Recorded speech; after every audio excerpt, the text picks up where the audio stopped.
How's it going, everyone? Welcome into our New Jersey studios. Neil Sika, Al Papadines, you know him as Pops, the National Scouting Director and Editor of Youth1.com. The much-anticipated preview of the 2015 FBU National Championship Tournament. Year 5, Pops. Wow. Year 5. Glad to be here. Well, FBU built on the knowledge that technique plus talent beats talent alone. Join the over 35,000 FBU athletes who have taken their game to the next level with FBU's intense position-specific technique training as taught by our elite faculty of NFL experienced coaches and players. Register today, footballuniversity.org for a 2016 Football University camp near you and achieve the dream. And for 192 teams around the country in 6th, 7th, and 8th grade, that dream is becoming a reality. Today, we're going to preview the 8th grade East Regional. Let's look at the matchups and venues first. In Westwood, Massachusetts, at Westwood High School, New Hampshire takes on Massachusetts in the Revolutionary game. They have nicknames now, and Rhode Island will play Connecticut in the Minuteman game. In Huntington Station, New York, Southern New Jersey will play Northern New Jersey in the Garden State game, and New York will take on Long Island at Walt Whitman High School in the Empire State game. At the University of Indiana in Bloomington, Southern Wisconsin, Illinois, and Indiana will compete in a 3-team round robin. Finally, Pennsylvania will play Maryland, Pennsylvania new to the field this year. And Virginia will play Hampton Roads at Bailey Field in Yorktown, Virginia. Our partners at Gatorade will be providing their products at these and every location throughout the FBU National Championship Tournament. So the stage is set, but who are the top dogs in the region? Everyone's favorite. Pop's top 4 picks straight ahead in the East region right after this message from our sponsor. From the majestic dawn of a formidable plan to the starry nightfall of its determined execution, even in paradise, only one outcome truly matters.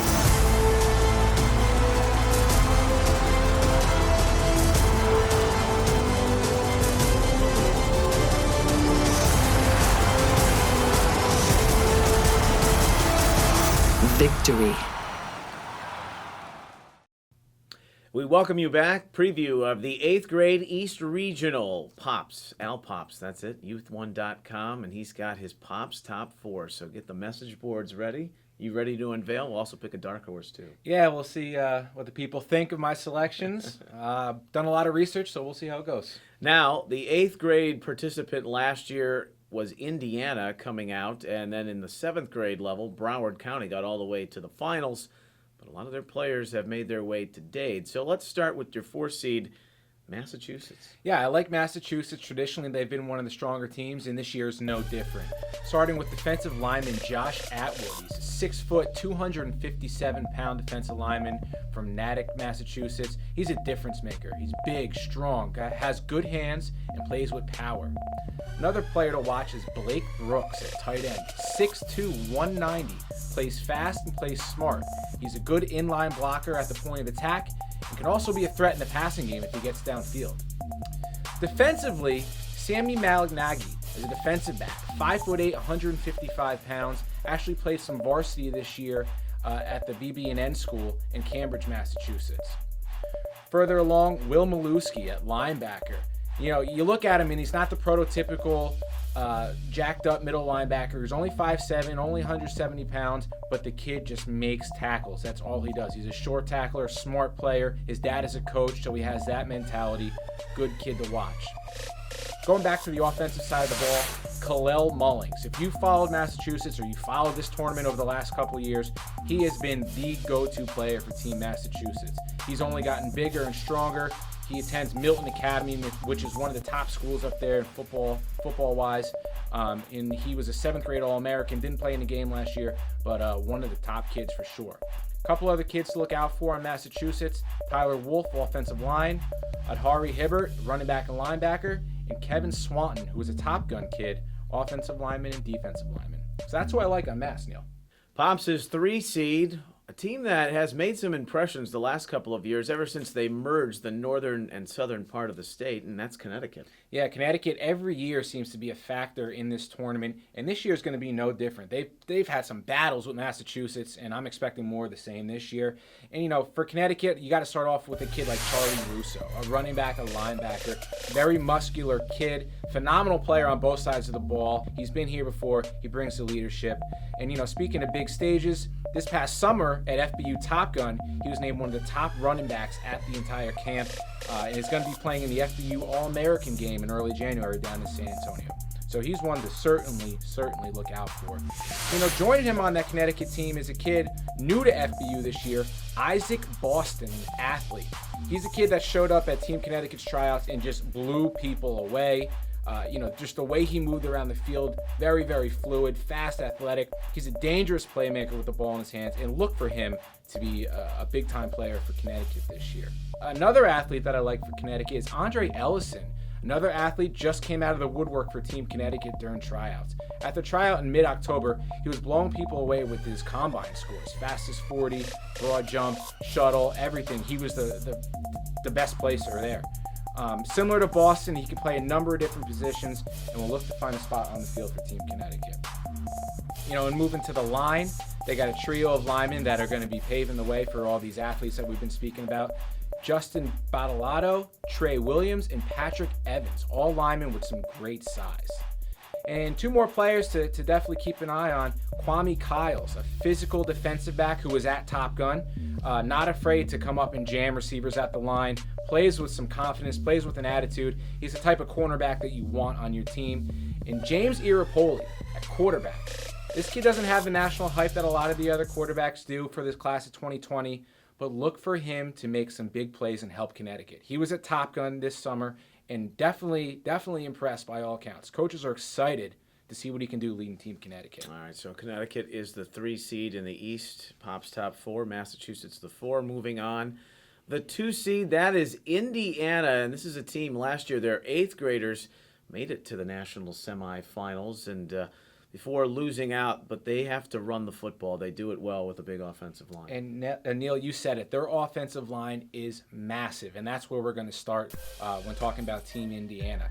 Looking first at Dane Middlebrook, offensive lineman, defensive lineman, has played all 3 years for Team Indiana, so he knows, again, what type of competition comes in this tournament. And get this, Neil. He's one of the smaller offensive linemen at 280 pounds. So they got some beef up front for Indiana, and they expect to run the ball. Also on the line on both sides of the ball is Cameron Elmore, newcomer to the team this year. He's going to be a fixture on both sides of the ball and should give them a great advantage on the interior line. Staying with the theme of linemen, Charles Black. He's actually the cousin of the aforementioned Dane Middlebrook, but Charles Black is a 300-pounder. You just stick him in the middle of the defensive line, and he's not going anywhere. He's going to eat up blocks, let the guys behind them scrape, make tackles, and on the offensive line, at the bare minimum, if he gets in the way, he's going to give his quarterback enough time. So he's somebody that Team Indiana is welcoming this year as a new part. Offensively, Cam Simon's a quarterback, 6 foot, pretty good athlete, good basketball player. Indiana has tried to get him out the last couple of years, but running into basketball tournaments and all that this year, he said, forget that, I'm playing for Team Indiana. So look for him to be a difference maker on the field for Team Indiana offensively. Sticking offensively and with the skill guys, they have a trio of running backs that they're going to try to do running back by committee, is what their coach told me. Donovan Marcus, running back that he could play in the slot as well. He's a 3-year player for Team Indiana. He's going to be moved around a lot just to get the ball in his hands. Randy Wells, another kid that's been there for 3 years with Team Indiana, so he knows the offense, knows how Team Indiana conducts business. And lastly, Ethan Rogers, running back. He's played in a number of national all-star games. He's a bigger back, 6 foot, 160 area. Look for him to pick up some of those tough yards if Indiana's facing a 3rd and 1. A couple more players for Indiana to look at.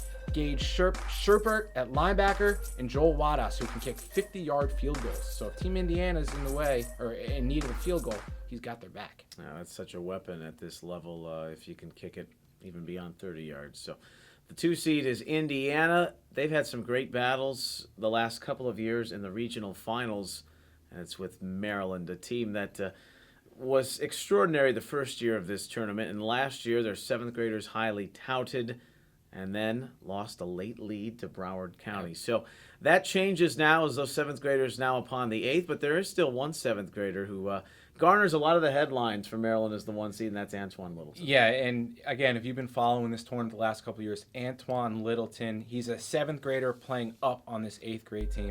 He's a 6 foot, 225-pound power running back. He's an FBU All-American this year, nicknamed the Cannonball, and when you see him run, you see why. He just straight ahead, puts his nose down and goes forward. But in talking to Coach Terrence Bird, who's the Maryland 8th grade coach, he said that Littleton has learned how to become a better runner this year. He doesn't just run forward and try to run over his opponents. He also has some moves and some agility now. So I'm looking forward to see what Littleton does in his improved running style. So look out for him. Well, he's not the only one they've got in that backfield. Blake Corum, Marshawn Lloyd, there are athletes all over the field. Yeah, and Marshawn Lloyd, you have a running back / athlete, and he is who people are calling the most electrifying player in the entire country for the class of 2020. 5'8", 160 pounds, and with a crowded backfield with the Blake Corms and Antoine Littletons, that we already mentioned, look for him to be moved all over the field in order to get the ball in his hands. You know, 2 more players looking at the wide receiver would be Josh Dodd, who's a big, tall receiver, great body control basketball player. He's got the fancy footwork. He played on the 7th grade team a year ago. And then Rakim Jarrett. You're going to see him on both sides of the ball, but as a receiver, he's got all the makings of a next-level player now. Well, if you're going to be the number 1 seed, at least in your eyes, you got to have a good quarterback, and you feel Clay Vance can be the guy that takes them far. Yeah, Clay Vance has really started to come into his own this year. He's always been an okay player, above average, but not spectacular. This year, he's really started to get much better. He can make all the throws, has gotten in such a rhythm, and it's all just starting to click for him. The game is slowed down. You'll watch him. He goes through his progressions, sees the field a lot better, makes quality throws, and he just gets the ball to his playmakers, and that's all he really needs to do. Well, Terrence Bird, the head coach, a defensive guy in college, you know he's going to have a good defense, and there are some names on this stacked front 7 that make the opposition maybe swoon a little. Yeah, and that's the strength of this Maryland defense is going to be their line. You know, starting with Damon Clowney. He's going to be an FBU Youth All-American. It's a familiar name, too. Yeah, does the last name Clowney sound familiar? Defensive end, too, nonetheless. But, yeah, he'll be an FBU All-American. This January, he'll be playing down in the bowl game in San Antonio. Also a basketball player. We're talking 6'6", and he's crazy coordinated. Just a player that's going to be great and rush the quarterback a lot. Joining him on the D-line, 2 more names, Michael Forbes, Dominique Perry, both in the 6'2" range, both move well, and both speed rushers. You sure you want to try and run at 300-pound Jonathan Wallace? No, not at all. And this kid is a regular season teammate of Marshawn Lloyd, also from Delaware.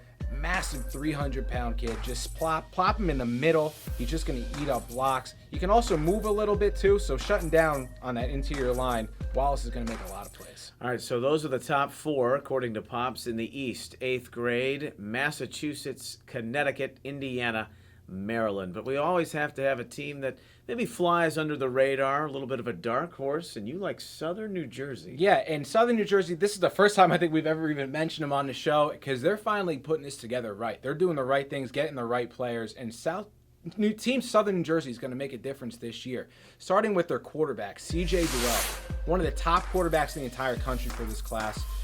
Definitely this top quarterback in the state of New Jersey, in my opinion. Exceptional football IQ, physical tools to go along with it. Expect big things from him. You got him at the quarterback, Kobe Burrell, Khalid Bey. Those are great skill position players. And Namel L will round out a trio that is going to be tough to contend with. Yeah, and the fact that Burrell is an FBU All-American, he's a running back. Bey and L on the outside at wide receiver, an athlete position. You're looking at 3 dynamic players. Bey is the speed guy, L's the power guy, Burrell is a mixture of the 2 in the backfield. What do you think this team can offer defensively? I like Isaiah Garina, defensive end linebacker from Barnegat, New Jersey. He is actually a quarterback on the offensive side. So I don't know. I always think that gives the guys an advantage a bit because you know what the quarterback's looking at and what he's thinking. And that quarterback, along with Duell, you've got Gabe Ontario, who people are comparing to Tim Tebow. Is that right? Yeah, I mean, if you're going to look at who we would be compared to and the style of play that he has, Tim Tebow is probably the most logical comparison. And they're going to use a number of different packages just to get him in the game. Whether it be a wildcat so he can run the ball, maybe some surprise passes because he's definitely more of a runner. But he also could see time on defense. He's that type of athlete where you can put him all over the place. Great kid, very coachable. His dad is a coach. The team is better with him on it than with him off. And they've got some size, too. Lastly, Dennis Parks is no slouch with his big frame. Yeah, 6'2", 275. He's going to provide the girth for Team South Jersey. They got all the athletes. We already talked about him, but you can't do anything without a line. And I think he's going to provide just the spark they need, create those creases for those backs to get up in. All right, so there you have it. Those are the top picks from Al Pops of Youth1.com, his top 4 seeds, plus the dark horse, Southern New Jersey, 8th grade East Regional. And there's a little bit of excitement around Youth1.com in terms of creating player profiles and getting recognized. Yeah, Youth1.com, we've opened up player profiles now so you can come in and record all of your youth activity. If you go to a tournament and you score 4 touchdowns, I want to know about it. Put it on your profile. Get to Youth1.com. And in addition to all the great content we're providing, make your player profile. Make us know who you are. Get your name out there. Exposure is the key. And, of course, another way to get exposure, great way to get it, Football University camps. Here's another message from our sponsor.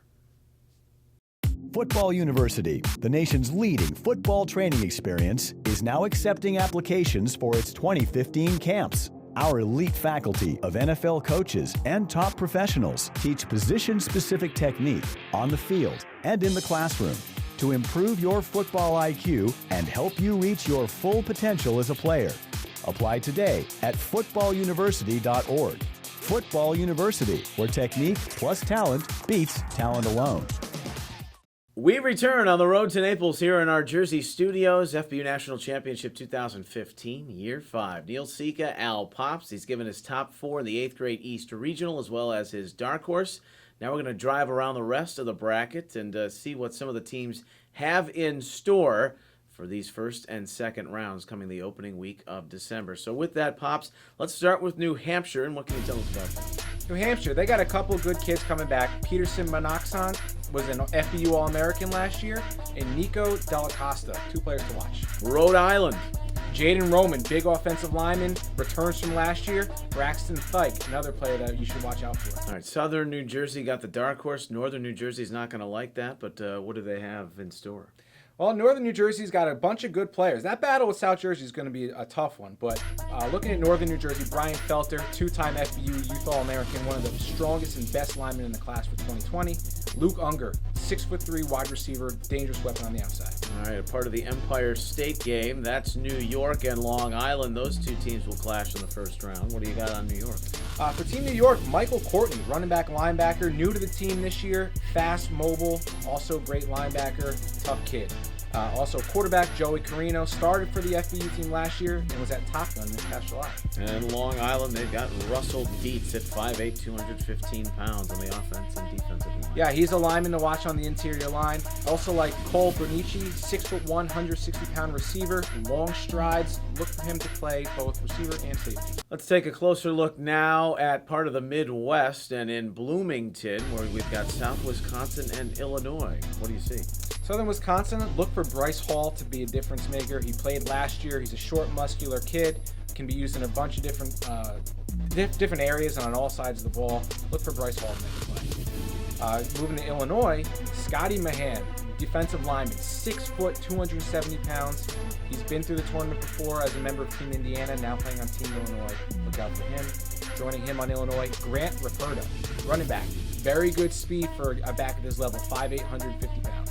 Joining us in the tournament for the first time is Pennsylvania, the Keystone Staters, providing their first entry into the 8th grade East Regional. And what does PA have that other teams should be aware of? They got a lot of speed, and they run a finicky offense. Wait till you guys see finicky. this. I like that word. It's the only way I can use to describe it. It's a gimmick offense, and it's going to make a lot of people pull their hair out. And for Pennsylvania, Osmond Savage, a quarterback, running back, defensive back. He's an athlete, period. Big, strong, fast, high-intensity guy. Also joining him, Devin Greenidge, flat out dominated the other linemen at the tryout. Massive, knocking on the door, 300 pounds. And they're going to have some competition over on their side of the bracket. Hampton Roads, Virginia is there too, and they feel they're improved. Yeah, Hampton Roads has definitely got a lot of the good players from that region. Traditionally, it's been a Pop Warner region. Well, now they're coming to realize that this is the big tournament to be in, and they're coming. A player to take a look at is Lawrence L.J. Anderson. He's an FBU alum, was at Top Gun this past summer, really did a nice job. He's going to be an FBU Youth All-American come January. And also Gabriel Fuster, defensive end, linebacker, running back, tight end. Just keep adding the slashes to him. 6'1", 185 pounds, very muscular, freak athlete. All right, that's a look at the 8th grade East Regional from top to bottom with popsofyouth1.com. And Battle Sports Science will have a big hand in the competition. They're providing mouth guards to every athlete in the tournament. Also, J3 Rings is getting involved. On their website, j3rings.com, FBU athletes will be able to order participation rings, watches, and dog tags. So you just take a look at the 8th grade East Regional. What are your final thoughts on this group as a whole? It's a very deep region. Traditionally, some of the teams have had an easier road. Not this year. I think all the teams are very well put together. All right, there are 3 other regions to break down on the road to Naples. The action begins December 5th and 6th. Then during the tournament itself, we'll have video updates and analysis from Pops and much, much more. For Al Pops of Youth1.com, I'm Neil Sika. Thanks for watching this 8th grade East Regional preview. We'll see you on the road to Naples.